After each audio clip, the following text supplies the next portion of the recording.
Taxes should be at the intersection of every conversation that we have now about our financial plan. I can't think of hardly any financial topics where there isn't some type of discussion about taxes. And so being very mindful about our tax situation is important, and also really be an understanding of what the tax implications are of all of our decisions, not just today, but well into the future. Because I want you to always be in this posture of thinking about a lifetime of taxation rather than the event of taxation. When we think about the event of taxation, we're talking about our tax return today. And that can lead us to make decisions that might be counter to our lifetime tax expense. Okay, so the starting point, I think, needs to always be thinking about what our tax situation is, or as I like to refer to it, the effective tax rate. Well, before we do that, a couple of things that we want to think about are, am I going to be itemizing my tax deductions, or am I going to be getting the standard deduction? Well, for many Americans now, the standard deduction is really the more prevalent way of getting some deductions from your gross income. But if you have high amounts of medical expenses, maybe high mortgage interest, some high tax expenses, you may end up itemizing. But if not, if you don't have enough to qualify in itemized deductions, you're going to qualify for these standard deductions. And these are the 2021 levels, and those are slightly higher in 2022 and going forward. Now, once we know that, it's important that we understand what tax rates are. Now, these have changed from time to time over the years, but right now, when we look at the 2021 tax brackets, you can see what the rates are for married filing jointly, for head of household, and then for single filers. Now, a common thing that a lot of folks will do, let's say we're a married person filing jointly, and we make $200,000 of total household income. If you look at the chart, that says 24% taxes. And all too often, people will go, hey, that's the rate I pay in my taxes.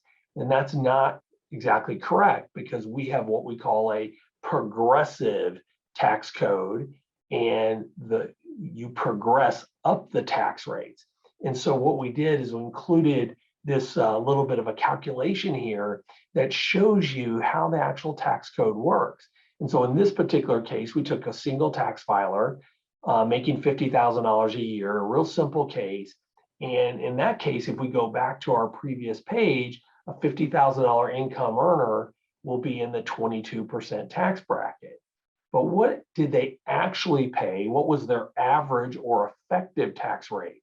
Well, the way the progressive code works is you pay 10% on the first $99.50, and then you can see you move up or progress up the tax brackets. But in this particular case, this taxpayer actually paid an average tax rate of 13.5%. That's a much different outcome. And it's important that we talk realistically about our effective rate, because when we do our financial goal planning, if we overestimate grossly our taxes, well, that's conservative, but it might mean that you save too much money, you're not able to spend as much money today. It has other consequences that aren't real enjoyable. So this effective tax rate is a really big discussion.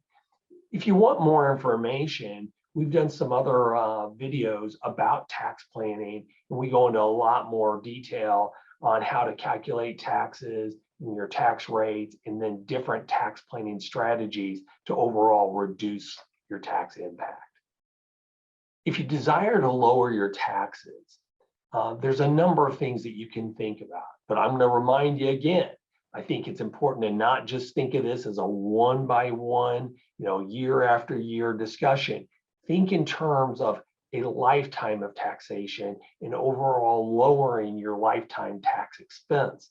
So don't necessarily jump at the first topic on the list and say, this is what I'm going to do. Think in total about your tax planning strategy. But one of the things that you can do is contribute to employer-sponsored retirement plans. that can be a very effective tool. So if you know you make more money now than you'll make in retirement, it might make sense to defer taxation to a future date. Additionally, you can contribute to a traditional IRA. And if you have earned income, you can qualify for a traditional IRA. And depending upon your involvement at work in an employer plan and your income level, you might be able to deduct the contribution on that traditional IRA. If you make too much money and you're in a retirement plan at work, you may not be able to deduct that. A couple of things that we love that are related to health expenses are flexible spending accounts, which are typically offered through employer plans, or health savings account, which are available if you have a qualifying high deductible health insurance plan.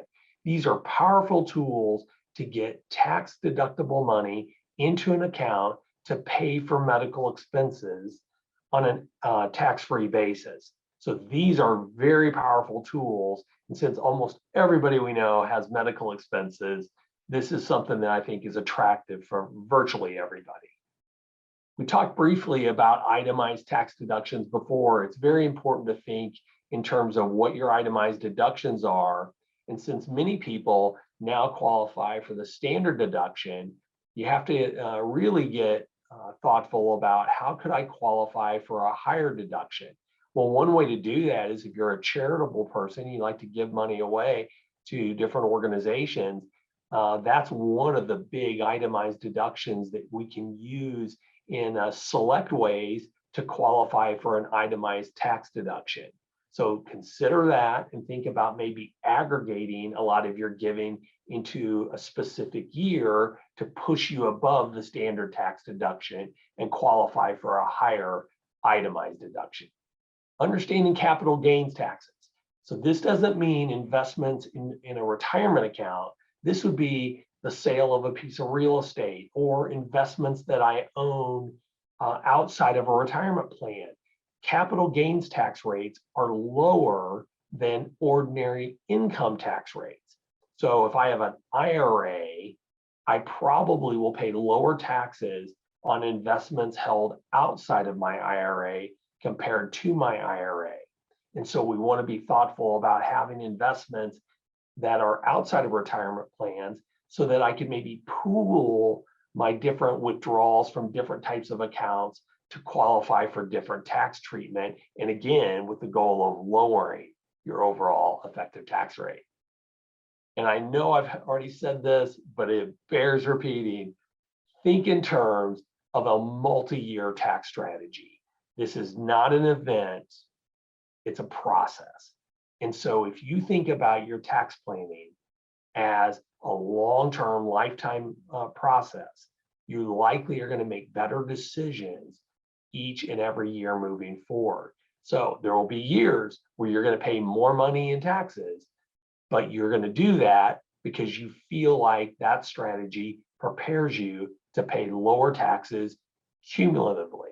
An example of that may be taking money out of your IRA and converting it to, say, a Roth IRA.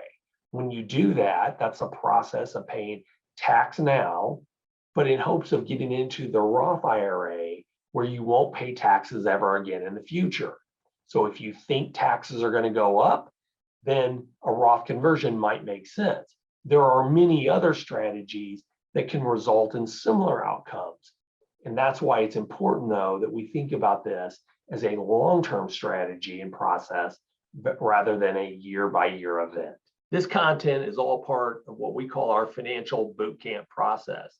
It's a turnkey financial planning process that helps people get really comprehensive answers and gives them a great pathway to knowing they're well on their way to financial success. If you'd like to know more about that, obviously reach out to us at any time. We'd be happy to visit.